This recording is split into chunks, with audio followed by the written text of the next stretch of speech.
It's East Coast, Third Coast. Are you kidding? Well, the problem is... He said, she said. Talk about no hope. Oh, boy. And agree to disagree about... It's a difficult argument. Oh, that's a terrible argument. absolutely everything. You see, I don't see that. A keep it simple, stupid Well, that starting doesn't point. seem simple to me. You're listening to The Pod Couple, where John Immesoete and Barbara Lippert debate all things media culture. Okay, today's topic. Do brands and consumers have a moral obligation to each other? Ooh, that's a heavy one, John. Yeah, I mean, I think from time to time these things come up in the media. Yeah. Somebody from some company says or does something that Yeah. someone doesn't like, and should we go there? Right. Like, for example, well, I think people should be allowed to, sell their products if it's legal and open stores if they're legal, but you can vote with your pocketbook. For example, like Chick-fil-A. There's a store coming to New York City this spring. It hadn't been there at all. And I know the chicken sandwiches are outrageously delicious, and that's why people go there. But I'm not going to go. I just don't feel like, the guy, the COO, came out and he's, against gay marriage, and there was some discrimination in one of the stores. And I just feel like I can get another chicken sandwich somewhere else. And I don't feel like, it just doesn't sit well in my craw, and I just wouldn't want to do it. Okay, so because of what he did, you won't go there and get a sandwich. And I can understand it. I can give you a little example of a flip side of the argument. Okay.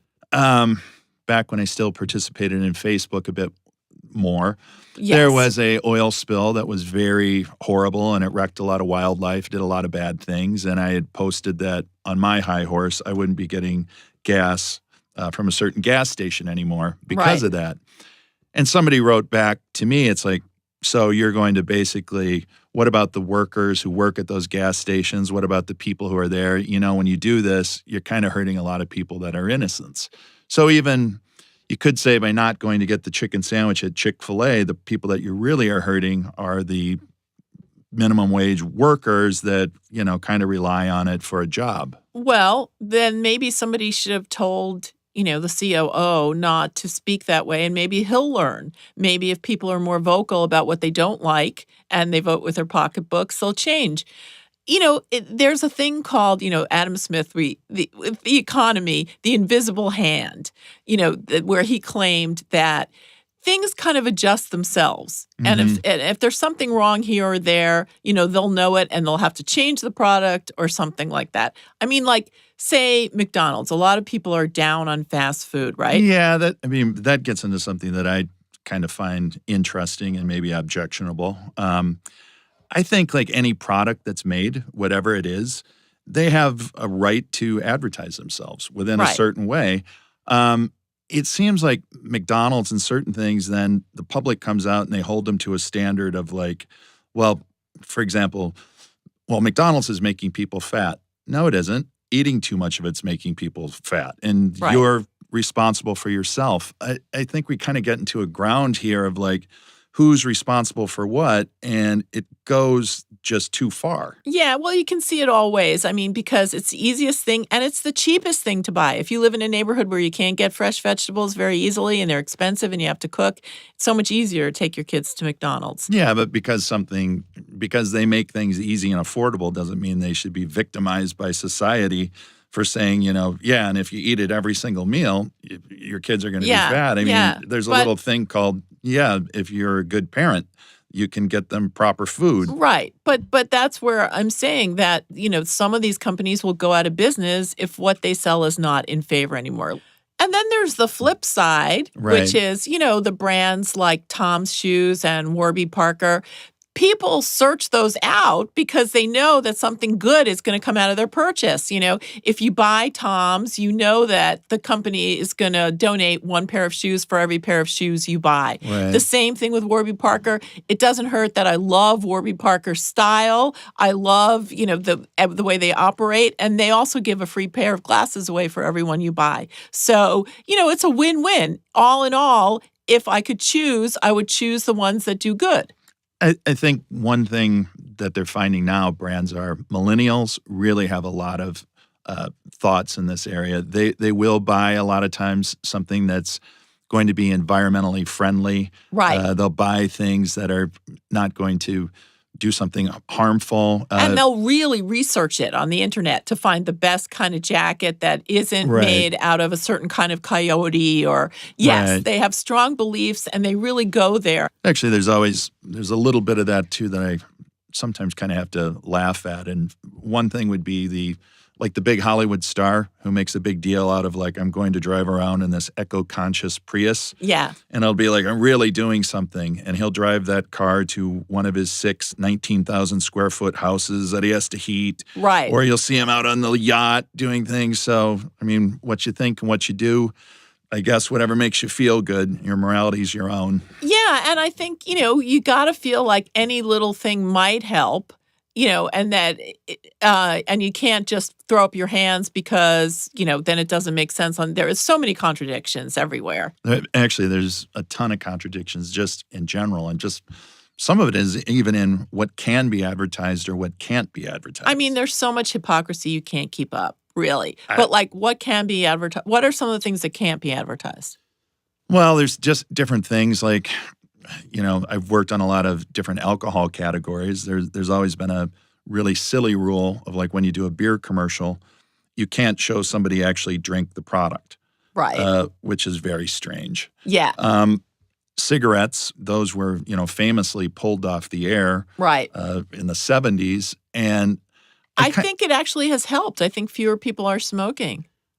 I guess, but I don't really know that can be attributed to advertising, and there's a lot of things that can be done, and it's just I just don't know. I mean, I personally have a feeling that if a product is legal, if it's made and it's sold legally, even if I don't like it, if I don't believe in it, I think the advertiser has a right to be out there advertising. Yeah, well, then you get into a tricky place because then if the ad comes upon you and you don't want to see it, I guess you can just flick it off or leave the room or something. But yeah, I mean, there's just a lot of things. I mean, there's a lot of stuff that is legally advertised I don't like or I don't think people should do, but they do it, and I don't know. It's just I guess my own morality and ethics is a little bit different on that than. Yeah, well, there's always the story behind it. It's if you're drinking bottled water and you think it's healthier and you think you're helping the environment, and then you find out that it used all of that jet fuel to get here from Fiji. I think people, though, are more aware,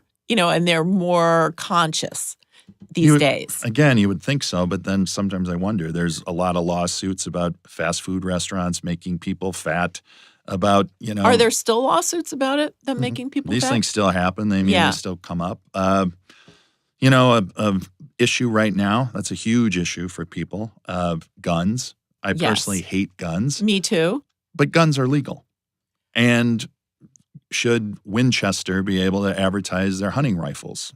Right, to their targeted audience. You know what? But places like Target, speaking of Target, Target has outlawed guns in the store.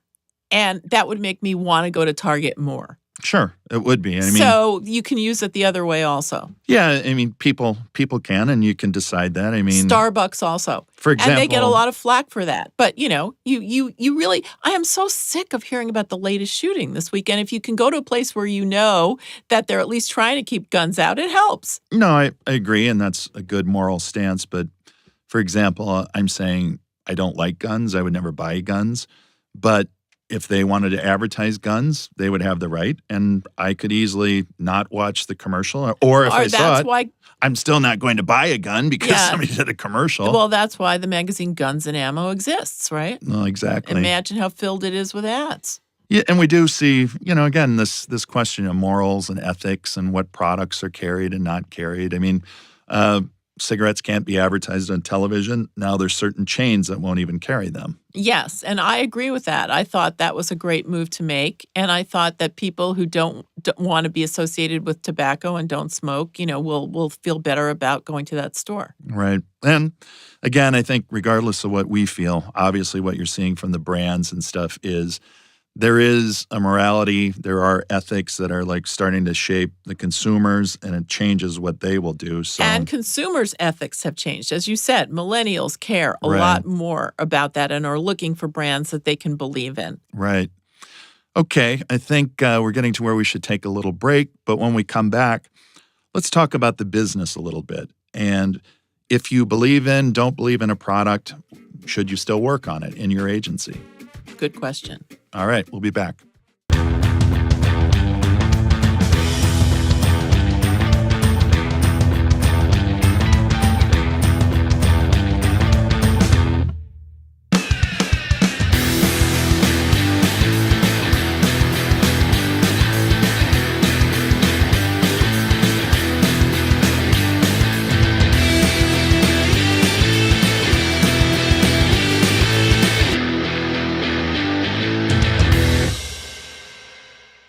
Okay, we're back, and we're going to talk a little bit now, the flip side, as an advertising marketing professional. Yeah.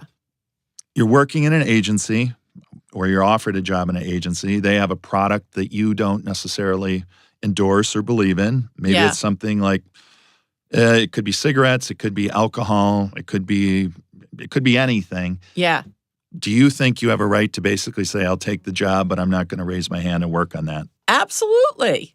Yes. Really? Yeah, I think you can still contribute in other areas, and I love to be on my high horse. You're actually. definitely on your high horse on that one. And I know the air is getting thin up here, it's pretty thin as you hand down your proclamations from there. Exactly. And, it's like the reality today is that people have to give up on their high horses a little bit, don't you think? Before I can chastise you back down, I was going to say, in today's advertising real world, I don't really think too many people are going to be given that option. In the old days, they had enough people to cover. There was people to cover, and maybe there was enough things going around. But today, everything is kept, you're pretty much kept at 100% capacity on your work. And we just don't really have a lot of space in the companies for someone who's like, I don't think so. There's not a lot of fat. Everybody has to do 100% of the time. I think the question is, tough economic times, right? Not as many jobs as there used to be. It may be a contradiction in terms because we're in advertising, but is every single one of us a sellout who does this? Right. And is it changing? I mean, do we have to change for the worse? Well, I think, you're going to be faced with the question, I have to do anything to keep this job unless you have other means. I mean, I think in journalism, that's totally true because there used to be such a separation of church and state, you know, and editors would say, screw them. If they pull their ads for 2 years, we don't care.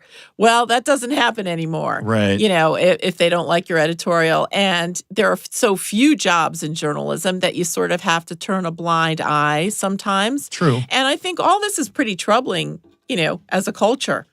I mean, it is, but I think there's also, you can go back to the old F. Scott Fitzgerald quote, a great mind should be able to hold two opposing points of view in it and come to a resolve. At the same time. At the same time. Yeah. As a advertising practitioner or craftsperson, you're not an artist. You're a hired artist. You're an applied artist. Right. And just for your own skill set, sometimes you have to work on something that you don't care for, you don't like, but you still are like looking for the truth. I mean, one of the ad school old exercises that's great is take a hot topic issue. Take like guns. Yeah. And we're going to give you an assignment. We want you to make a poster for gun control, anti-gun. Right. And a lot of people will hop on that and be, oh, great, I'm going to do that or whatever.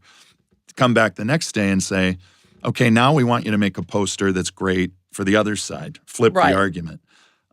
It's harder for some people to do, and the vice versa is harder to do. But from a professional point of view, it's a great exercise and it's a great lesson. And like, here's what we do. We try to persuade people to buy the product of whoever's paying us. Yeah. Well, and then, the whole thing is you can aspire to having better products and not having to do that kind of work. But again, the realities of these days, it makes it harder for everybody. I think where it really gets hard on morality, ethics, or things, sometimes it's in the level of taste. It can be, yes. If you're working on a client and they might be doing something that is legal or whatever, but they might want to do an ad that is just so blatantly sexist or violent or, it could be anything. It could smack of racism Well, to yeah. you. Well, if they want to do that, I think the agency is in a great position to say, look, do you know what kind of response you're going to get? And so you can talk the client out of it. The bigger problem is when the agency decides to do it and you're, say, the only woman in a room and all of the boys go along with something that you find offensively sexist.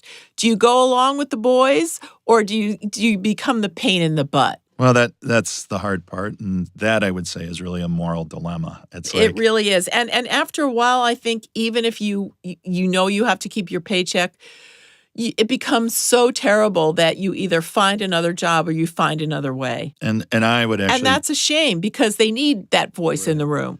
but I would argue in that case that the right thing to do is look for a different job rather Yes. than, I mean, if the powers that be are like, now we're going to do whatever they want us to do, and usually in today's environment, that's what the powers that be are going to do, Yeah.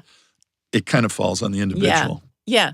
And, with speaking of morality, we've got to make advertising less of a boys' club and we've got to make it more diverse and everybody's got to be aware of that. But, there are many cases where it's not. And, if you can find a job in a better place, it's better. Okay, but on that, who's got to make that? So, are like a bunch Well, of like the a bunch hiring decisions and the people who you have to make everyone working there more aware. You have to have maybe education programs. But should people who are like, okay, what if you're a white middle-aged male who's worked in a company forever? Are you supposed to say, hey, you know what?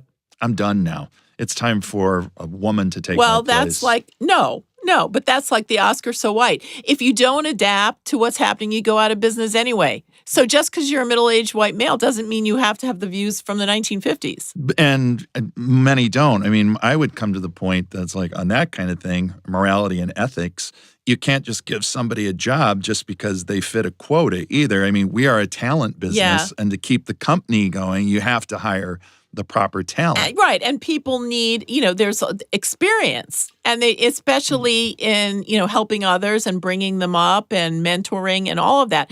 But the point is these days, all across corporate America, these changes have to come to reflect the population more. There's just no way not to do that. Yeah, and I would argue, I think that it is. I mean, I think tremendous strides have been made, but I do think it gets to be troublesome when people say, when they put it first, where it should be talent is first. And we should make available for anybody to pick up advertising talent but how do you get, that. but then where do you get the talent? How do you get in? That's where it begins. Yeah, it's talent, it's ad schools and things like that. Right. But I mean, the business can't go into every neighborhood and everything and say, hey, young lady, you need to be in advertising too. No one is saying to do that, but to make everyone more aware and have their taste levels, more aware of what they're doing and what they're missing out on and what the thing looks like to the outside. Yeah, and again, because it becomes a very, very little closed group in the agency, and you do the kind of work you like, and you do the kind of work the creative director likes. I do think the perception that a lot of people have on the outside, though, of tremendous prejudices going on inside agencies is overstated. I don't know if it's as true as people think, because I can tell you, as somebody who's been a practicing creative director for many years, you don't really look at who's doing the work, what their gender or their bias is. You're looking for the people who solve the problem, because you just have constant problems coming on. I can't really think of any good creative directors who ever said, I'm not going to take this person's work because it's a woman. You don't really care, to be honest. Right. But in general, in terms of a woman staying there and feeling comfortable and feeling understood, all of those things have to improve. Yeah. Okay. Yeah. I think it is improving, but at any rate, maybe, this is a tough decision. So, and certainly on the other end of the work in commercials, much more inclusive. And many, I think people are really aware of that at that point, and that's gotten better. Yeah, I mean, things are getting better, and obviously still room to disagree on different things. Yeah. But whatever, morality and ethics and advertising. Again, it's it's a contradiction in terms. I have seen things on like a number of stories. I mean, I worked at an agency that the bulk of their revenue would have come from cigarette advertising. Right. It was a big one. And was that when there was still television? No. Oh, okay. I'm not 80 years old. Okay. Yeah. Okay. But it's, there was a lot of Print. work in there. Right. And people would sometimes not work on it. Right. The same agency picked up a pharmaceutical account. Yeah. And there were two people that worked there whose religion was vehemently anti-psychiatry. Oh, yes, I know that religion, the Tom Right. Cruise religion. It's the Tom Cruise religion. Very, very anti-psychiatry. So this was And any basically, meds, right, yes. this was their religion that was basically being assaulted by this brand. Wow, that's an interesting one. I wouldn't think there were any people in advertising like that, but yes. Well, okay. at this particular company, there were two people that we knew of, and Okay. one of them, the code of ethics, he basically quit as soon as this happened. He couldn't work there. The other person was actually higher up the ladder and somehow reconciled with themselves that this would be okay and would continue to do it, and obviously didn't really make the views known that I'm going to work here, but this is bad. So Right. it's just kind of an interesting. Did it affect his or her work? Did it come out in any way? I mean, not to my knowledge. I don't really know. I don't know that this person actually worked on the brand day to day, but the moral dilemma or whatever was basically solved two different ways. And I guess it's up, as the viewer, who was right, who was wrong. We're either right or wrong. I don't know. I mean, I applaud the one person for basically, if they Just felt leaving. that strongly, leaving, and not. I mean, probably the wrong thing to do is actually to stay and say, I'm going to stay here. I'm not going to work on it, and I'm just going to keep squeaking about how wrong And this I'm going is. to keep complaining about it so Exactly. that for the people who have to work on it, since I'm not working on it, I'll make it that much more distasteful. Yeah, exactly. So I guess you would say then there were two people that made the right decision. It does come up a lot. Right. Did you ever get yelled at by someone, for something that you did because they saw? I think when you're working on alcohol, Yeah. certain ads would come up that were either viewed as offensive or viewed as not funny, or there are people out there who obviously have some terrible stories personally regarding Yeah. alcohol. MAD was a organization. Mothers that- Against Drunk Driving, yeah. And I can certainly understand the position and everything, but again, I don't know that we're ultimately responsible. I don't think any commercial is responsible for somebody abusing the use of the product. Well, that goes to the old cigarette advertising that we're not trying to get any new smokers. We're just trying to get smokers to switch. And that was so not true. Well, I mean, I don't think any beer commercials have ever been done that said, here's a beer, drink as much of it as you can and get in your car. Well, they're and- not allowed to now. No, but I mean, you're basically selling your product to be used responsibly. I mean, Right, whatever the right. thing So is. that was, when Helen Mirren at the Super Bowl was terrific for Budweiser, but then a lot of people point out the hypocrisy of Budweiser putting out that message. But that's where we are now. You have to. It's like all of the anti-cigarette advertising is paid for by the tobacco companies. So right. you do get to kind of a crazy place. But I think it's for the public good in the end. I mean, I think all of that anti-cigarette work has been great. Yeah, I mean, education helps and all those Yeah. things. But again, I don't know if there's any hard, fast rule or whatever. If we really sum up again this topic of morality and ethics, this one's kind of a loaded issue. So it sounds like this week We're not going to agree. I don't think so, but we can agree to disagree. Yeah. Let's just get away from this one. And what's the best thing you saw this week? Well, a lot of people were following that recreation of the OJ murders, in the television recreation. Cuba Gooding played OJ. And, that kind of put me off just right there, that Robert Kardashian Right. towered over OJ. That just didn't make sense. But if you really liked, seeing that, and it was very well done. It was a very terrible time in our culture, but very interesting. You should, rather than the FX show, go to the inspiration for it, which was the book by Jeffrey Toobin called The Run of His Life, The People versus O.J. Simpson. So if you can't get enough details about that and redoing it, the book is excellent. Oh, good. I will look at that. And I actually kind of like the series, but Yeah, the series is really interesting. And I Right. found out stuff about, people who end up on The Real Housewives Right. from it, and the whole birth of the Kardashians. It's amazing to think about culture, the whole, priming, making it a racial issue, and very interesting. Okay, cool. My hottest thing this week, it's actually a news story, and it actually might be kind of a headline that's buried. I would call it a victory for the little guys. And Star Wars creator George Lucas, Chicago Mayor Rahm Emanuel have had kind of a deal where they were going to build a really giant, ugly building right on the lakefront, which in Chicago is protected, has been for years. There was a lot of finagling. I'm surprised about George Lucas. It's beautiful real estate. And what goes together better than Chicago and Star Wars? Right. At any rate, the courts have upheld something stopping this, and it looks like he might not be able to get his museum here, which I consider a victory for everybody, and also just a victory for friends of the park and the little guys who kind of stepped in and stopped something wrong from happening. So, good. It's a good story. That's my hottest thing this week. Yeah.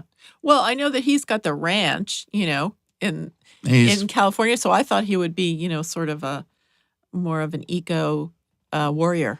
He likes the lake. Everybody loves the lake. Yeah. So anyway, sorry, George.